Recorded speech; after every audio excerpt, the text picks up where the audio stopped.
Good morning, नमस्कार, सुप्रभात आप सभी को। आज एक बार फिर से मैं आप सभी के साथ अपने नए यूट्यूब चैनल पर आप सभी का बहुत बहुत स्वागत करती हूँ। आज का जो हमारा टॉपिक है वो बहुत ही इम्पोर्टेंट होने वाला है हम सभी के लिए। तो आइए आज का टॉपिक हम स्टार्ट करते हैं। आज का टॉपिक है what is CPR. CPR means cardiopulmonary resuscitation. Cardiopulmonary resuscitation होता क्या है? Cardiopulmonary resuscitation is a hands-on emergency intervention which is used to restore heartbeats and breathing in someone who has gone cardiac arrest. Cardiopulmonary क्या है? एक तरह से emergency intervention है जो हार्ट को रिस्टार्ट करने के लिए कोई भी ऐसा पर्सन जो कार्डियक अरेस्ट में चला जाए उसके हार्ट को रिस्टार्ट करने के लिए, उसकी ब्रीदिंग को रिस्टार्ट करने के लिए किया जाने वाला एक इमरजेंसी इंटरवेंशन होता है कार्डियोपल्मोनरी रिससिटेशन। आइए आगे हम देखते हैं कि कॉमन कॉजेस क्या क्या रहते हैं कार्डियक अरेस्ट के। कॉमन कॉजेस कार्डियक अरेस्ट के हो सकते हैं, हार्ट अटैक है या नियर ड्राउनिंग है। मेन कॉमन कॉजेज में यही है कि जो वेंट्रिकुलर फिब्रिलेशंस होती है जिसकी वजह से क्या होता है, जो हार्ट की रिदम है वो इरेगुलर हो जाती है, जिसकी वजह से जो लोअर हार्ट होता है वो पंप नहीं कर पाता है और हार्ट पंप न कर पाने की वजह से क्या होता है, हार्ट बंद हो जाता है पंप करना और पेशेंट एकदम से कोलैप्स हो जाता है। पेशेंट की जो ब्रीदिंग है, जो पल्स है वो भी नहीं होती और उसके बाद से पेशेंट एकदम से गिर जाता है और किसी भी प्रकार का पेशेंट के अंदर कोई रिस्पॉन्स भी नहीं होता। तो इसलिए क्या करना होता है, इमीडिएट सीपीआर करना होता है। इमीडिएट अगर आप सीपीआर किसी भी पेशेंट का, ऐसा पेशेंट जिसको कार्डियक अरेस्ट हुआ है, कर देते हैं तो आप पेशेंट की लाइफ को डबल और ट्रिपल चांसेस हो सकता है कि सरवाइव कर पाए। तो हमें देखना ये होता है कि कोई भी पर्सन, कोई भी विक्टिम आपने कहीं भी देखा कि एकदम से कोलैप्स होके गिर जाता है या एकदम से कहीं भी भीड़ में कोई भी पर्सन गिर गया, आपने उसको देखा है, तो आपको सबसे पहले क्या करना होता है, सीपीआर स्टार्ट करने से पहले कुछ पॉइंट्स आपको अपने माइंड में रखने होते हैं।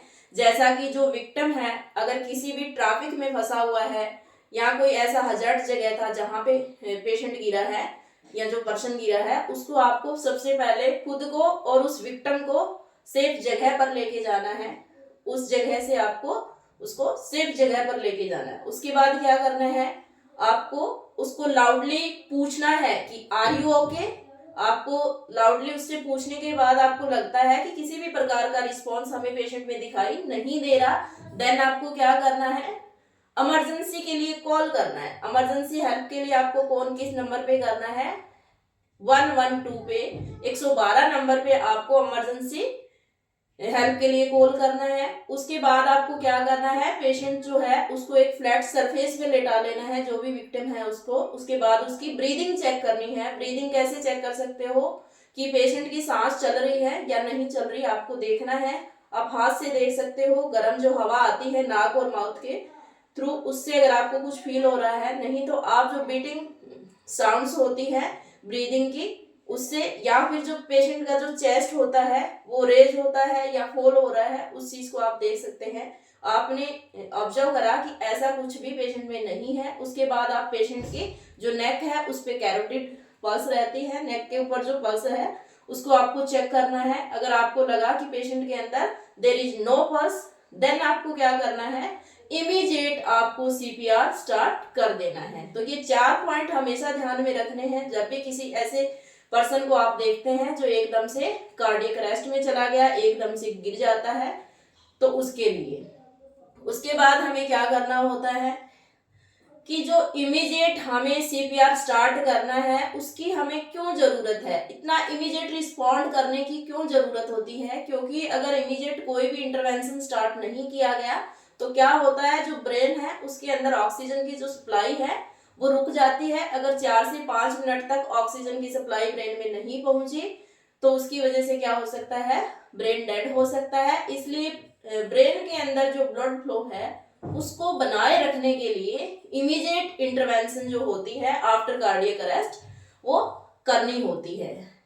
आशा करती हूँ कि आप सभी इस टॉपिक को अच्छे से समझ पाए हैं कि सीपीआर क्या है और किस पेशेंट्स के अंदर हमें सीपीआर करना होता है। किसी भी एज ग्रुप में हम सीपीआर कर सकते हैं। ऐसा नहीं है कि बच्चे को कार्डियक अरेस्ट हुआ तो उसको नहीं करना, या बुजुर्ग को हुआ, या कोई जवान को हुआ, या कोई प्रेग्नेंट लेडी को हुआ।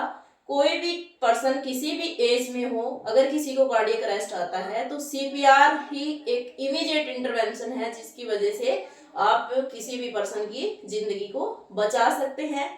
उसके बाद आता है कि सीपीआर है वो हमें कितनी देर करना होता है। इसका कोई टाइम पीरियड निर्धारित नहीं है। हमें देखना है जब तक पेशेंट सरवाइव नहीं कर पा रहा है हम सीपीआर जारी रख सकते हैं। लेकिन बहुत सारी कंडीशंस होती हैं, जब तक कोई मेडिकल सर्विसेज नहीं पहुंच जाती तब तक आपको कंप्रेशन देते रहना है। उसके बाद जैसे ही मेडिकल सर्विसेज हमारे तक पहुंच गई है वो अपने आप अपना उसको जो विक्टिम है हैंडओवर करने के बाद अपना काम खत्म हो जाता है। उसके बाद जो भी सर्विस उसको मिलनी है उसके बाद वो हॉस्पिटल्स में अपने आप उसको दे दी जाती है और पेशेंट हो सकता है हमारे एक छोटे से कोशिश की वजह से उसकी जान बच जाए। तो ये छोटी छोटी हेल्प हमें जहां भी लगे कि इस तरीके से कुछ भी हो रहा है तो हमें जरूर करनी है, ताकि किसी भी इंसान की लाइफ को बचाने में हम बहुत बड़ी उसकी सहायता कर पाए, बहुत बड़ी उसकी हेल्प कर पाए। तो नेक्स्ट जो वीडियो होगा उसमें हम डेमोस्ट्रेशन के साथ पूरा सीपीआर है वो सीखेंगे। तो आज के लिए इतना ही। Thank you so much. जो वीडियो अगर आपको अच्छा लगा, समझ आया तो जरूर लाइक करें, कमेंट करें और शेयर भी करें। Thank you so much. Have a nice day.